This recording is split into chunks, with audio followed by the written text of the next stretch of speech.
Now, the National Treasury's cost-cutting plans will widen the gap between the poor and the wealthy. That's according to the Budget Justice Coalition. It says the plans are an unprecedented directive that undermines democratic processes. Treasury wants Department and other sectors of government to reduce their spending by placing a moratorium on new hires and finding alternative sources to fund salary increases. Let's discuss why the coalition believes the proposed budget cuts will have long-term detrimental effects on the economy and especially the poor.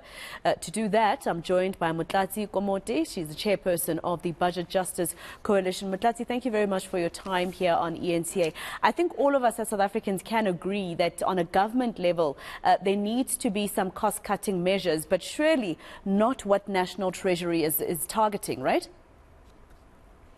Yes. So just as a starting point, I think for us, what is quite concerning is the fact that these cost-cutting measures, in our opinion, will definitely impede on socioeconomic rights for a wide variety of reasons. First and foremost, we believe that, based on what we're seeing around the freezing of posts, this will actually have a detrimental effect on much needed capacity in key areas such as healthcare, education, to name a few. And so we're quite worried about what this means. And from our end, as the Budget Justice Coalition, we've been saying for years that, government has been undertaking austerity measures. And for us, if it looks like austerity, sounds like austerity, then definitely it is austerity, even though they haven't come out right and said so.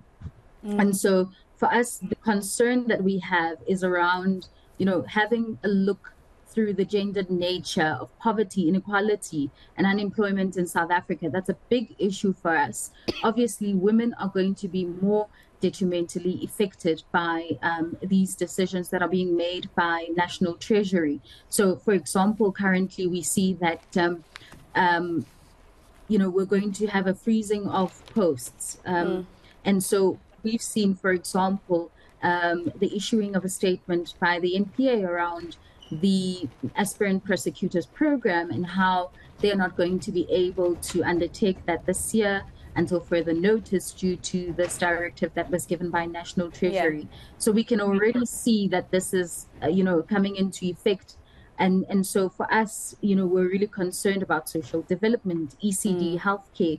What does this mean for people in rural areas, for example, accessing adequate healthcare if they aren't capacitated enough in those hospitals due to these cuts? I'm worried.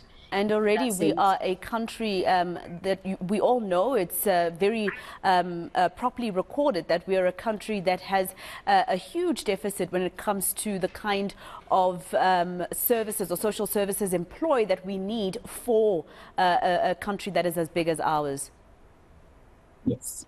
And I think because we're going to have the elections coming up, I think we need to have these discussions around what this means for people living in South Africa and South Africans in general, in terms of their ability to have access, sufficient access to their socioeconomic rights.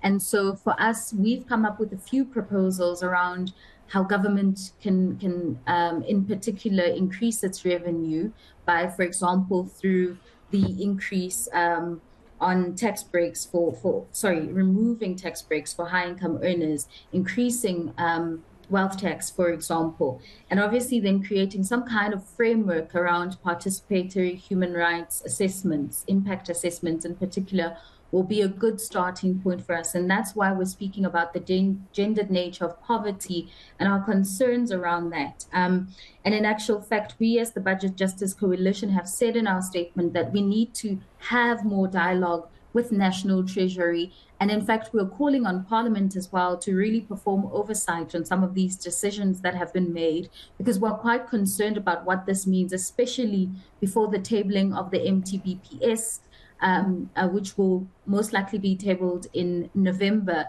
And so we want to have these discussions and try and find adequate resolutions and recommendations for some of these concerning areas that we're seeing. And of course, Motlatsi, for us also the concern is also about the fact that it will add to our unemployment rate, right? If you have more people not being hired that are needed, nurses and doctors that have their degrees that end up going to other countries because there are no jobs for even artisans in our country. Obviously, government also adding to this is quite problematic.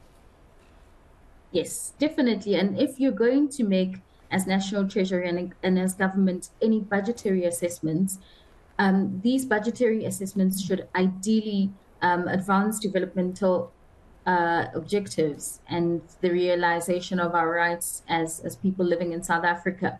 So for us, we're quite concerned and quite worried, and we are looking forward to hearing what will be in the MTBPS. And I think outside of government, we as civil society organizations, members of the public, should really start considering what is happening in our country. We're faced with load shedding currently and have been faced with load shedding. For example, what does this mean for employment, for small, medium-based enterprises, for example? What does this mean for people who are trying to receive employment and people who need access to grants, for example? You know, so we need to really think about it and consider what this impact will be. And so we are calling on National Treasury to call this for what it is. It is austerity. And the sooner we speak about that and realize that, the sooner we are able to implement recommendations that can really take us forward. And maybe where they should cut would be to start with themselves, right? Yes. Motlatsi, well, thank you very much. Huh? No, I'm saying it depends what you mean by that statement, cutting with themselves in terms of, you know, their salaries. Some of the benefits that they receive from taxpayers. Maybe that's where they should start. And maybe with regards to some of the ills that we're seeing in society, your hijacked buildings, etc., they should probably just make sure that they bolster state security so that we're able to make sure that things that actually take away money from the state are dealt with on a criminal level instead of cutting down on the employee that we need on that level, right? I think the most important thing is for government to really ensure that any action that they undertake does not in any way impede on a person's ability to actually have access to their socio-economic rights. I think we have to be quite careful around criminalizing people who do not have access to the very rights that government is supposed to provide to them. Well, that's another thing, you know, the fact that this is all about a housing crisis that we have in South Africa. And, you know, my point, Motlatsi, is for it not to be sorted, somebody must be benefiting, right? But thank you very much for speaking to us here on eNCA. Motlatsi Komote, she's the chairperson of the Budget Justice Coalition.